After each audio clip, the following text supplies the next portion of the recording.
Imagine this, a civilization reaching from the sun-drenched beaches of Spain to the vibrant, mysterious lands of the Middle East. This is the society that gifted us with roads, central heating, and a calendar that stands the test of time to the present day. Yes, we're about to delve into an epic tale of power, ambition, and downfall. Prepare for a journey through the rise and fall of the Roman Empire. In the beginning, 7 hills by the river Tiber saw the birth of a small settlement.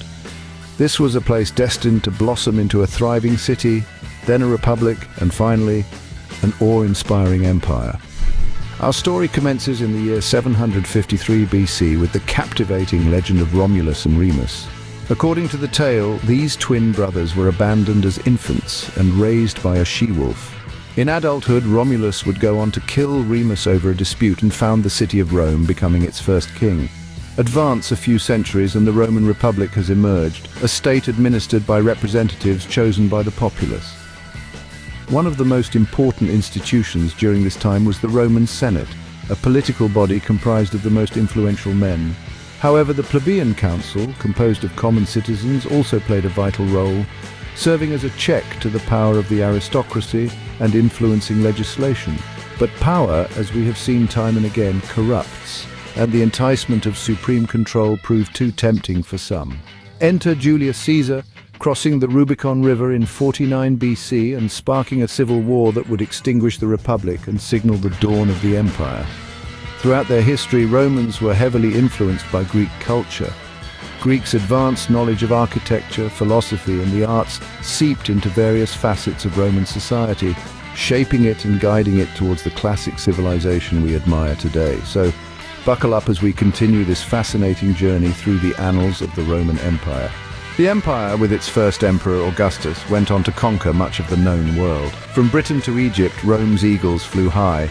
The Pax Romana, or Roman peace, was a period of relative calm and stability across the empire. But like all good things, it couldn't last forever. The unraveling of this once grand civilization is a complex narrative, a maze of multifaceted factors that scholars still strive to decipher. Some critical triggers, however, stand out. The issue of overexpansion emerged as a primary concern. The quest to maintain peace, justice, and order across such vast territories evolved into an overwhelming challenge. The sheer size of the empire engulfed the Romans, and their once mighty legions grappled to keep pace. Subsequently, a storm of financial turmoil started to swirl. Continuous warfare and unchecked overspending emptied the empire's treasury. An intriguing and somewhat obscure fact is that in these desperate times, the Romans, in their pursuit of more gold and silver to support the empire, began to decrease the precious metal content in their coins. This deceitful act sparked a surge of hyperinflation, trade declined, and the once bright beacon of Roman wealth began to fade. Further adding to the enigma of their decline, did you know that the Romans used a form of soap made from urine for cleaning and laundry? A mind-boggling fact indeed. The empire's woes were not just financial, its leadership, which was once Rome's crowning achievement, plummeted. The lineage of renowned emperors had reduced to a series of ineffective and at times outright insane rulers. Imagining someone akin to Emperor Nero in charge could send a chill down anyone's spine. The emergence of Christianity amidst this turmoil also played a role. This new faith challenged traditional Roman values, leading to a cultural divide that weakened the empire's unity and resilience. The barbarian invasions are another factor that cannot be ignored. The Visigoths, the Vandals, and the Huns. Oh my! Sensing an opportunity as the empire faltered, these groups made their move. The fall of the empire not only broke its structures, but marked a disheartening end for the Roman monarchy. Numerous royals met their demise in the ensuing power struggles or were cruelly exiled. Their once splendid power was swiftly usurped Germanic tribes, marking a significant shift in regional power dynamics. The severity of Rome's collapse is exemplified by a shocking population decline. From a vibrant city with 1 million inhabitants, Rome's population dropped to a scant few tens of thousands when the empire fell.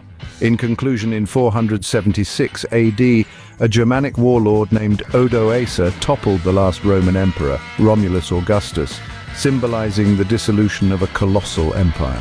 Like a mighty titan progressively eroded, the Roman Empire eventually crumbled into oblivion.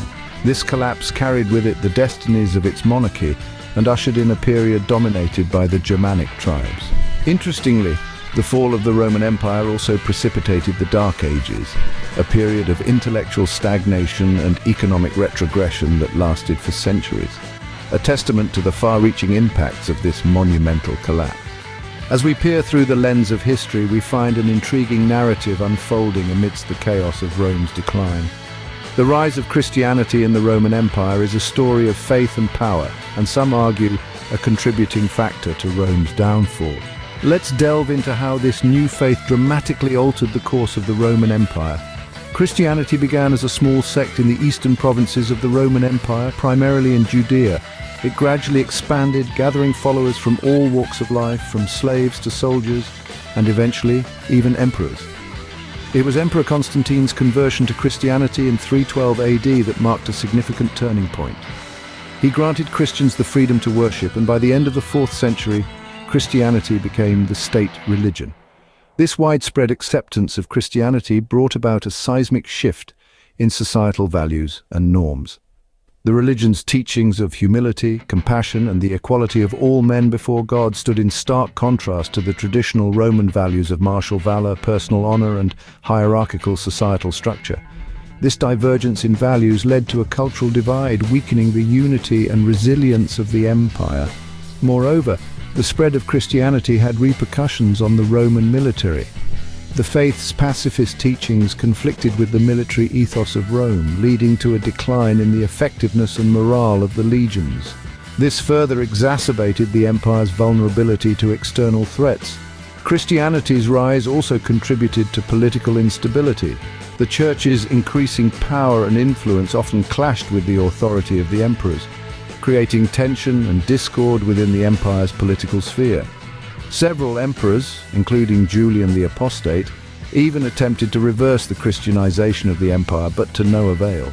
At the heart of the Roman Empire, strict codes of justice ensured the maintenance of law and order. The justice system, harsh though it may have been, was a mirror of the empire's commitment to order and discipline. Very system formed a central pillar of their civilization, a beacon of stability in the tumult of expansion, warfare, and internal strife. The 12 Tables, the earliest written law code of Rome, marked an epochal transformation in the Roman justice system. These laws, etched onto 12 bronze tablets for public display, signaled a significant shift from oral traditions to an established legal system. They covered a broad spectrum of issues, from property rights, inheritance, public behavior, to even witchcraft. The 12 Tables acted as a legal bedrock, a guiding light for Roman citizens, and a symbol of their dedication to justice. Praetor, a key figure in the Roman justice system, had the onus of administration of justice. These high-ranking officials presided over courts, interpreted the laws, and made decisive rulings that could determine a citizen's destiny. The praetor's authority was treated with utmost gravity. Their words held the power of the law, and their verdicts were irrevocable. Let us delve into a few examples of crimes and their corresponding punishments under this system. Theft was a grave offense in the Roman Empire. The punishment for theft was determined by the nature of the crime and the social status of the thief. A freeman caught the act of theft could be fined, whipped, or even enslaved. Conversely, an assault was regarded as a private issue between the parties involved, with the victim retaining the right to seek retribution. Murder, unsurprisingly, was considered the most severe crime. The punishment was invariably death, often executed through crucifixion or being fed to beasts in the Colosseum. Despite severity, the Roman justice system was a mirror of the empire's commitment to order and discipline. It stood as a testament to their belief in the rule of law, a belief deeply rooted in their societal fabric. This system, in all its rigidity and harshness, played a pivotal role in preserving the empire's stability and prosperity, even in the face of its steady decline and collapse. Scene 5. Roman justice system. Have you ever wondered what became of the everyday citizens, the backbone of the empire, when Rome finally gave way to its unescapable decline? The collapse of the empire signaled a time of upheaval and uncertainty for ordinary Romans. The shockwaves from this monumental event, the crash of a once robust empire, penetrated each layer of society. The powerful and influential found themselves caught in power struggles or met a premature demise, leaving the common people to endure hardship amid the remnants of a once grand civilization. Here's an unexpected turn of events. A substantial portion of Romans willingly chose to live under the rule of different barbarian tribes, often finding them less corrupt and oppressive than the Roman elites. Although this transition was sometimes violent, it was not wholly dark. Their organized life under Roman law was replaced by a harsh fight for survival.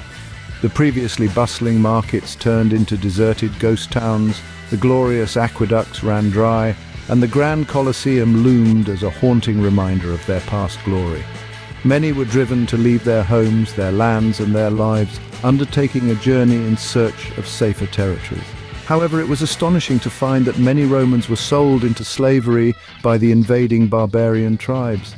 The once dignified Romans were now refugees, vulnerable to brutal weather conditions and the unpredictable nature of the barbarian tribes. They bore the hardest hit of the empire's downfall. Their existence, their dreams, their futures all crumbled with the demise of their treasured empire. The common people, the real victims of the collapse, were left to rebuild their lives from the ruins. Yet resilience shone like a beacon amid adversity. Individuals who rose from the ashes, proudly carrying the torch of their cultural legacy. However, the fall of Rome also paved the way for the emergence of feudalism, a form of government based on the provision of land in return for military services, signaling the beginning of the Dark Ages, a time marked by cultural and economic regression in Europe. The legacy of Rome lived on, not in magnificent buildings or powerful emperors, but in the enduring grit and perseverance of its citizens. Their survival, their bravery stands as the ultimate tribute to the formidable spirit of Rome. Titled Chapter 6, The Fate of the Common People. Scene 7, Legacy of Rome. But keep this in mind, Rome was not constructed in a day, nor did it crumble in one. The decline of the Roman Empire unfolded slowly over hundreds of years. Its influence persists.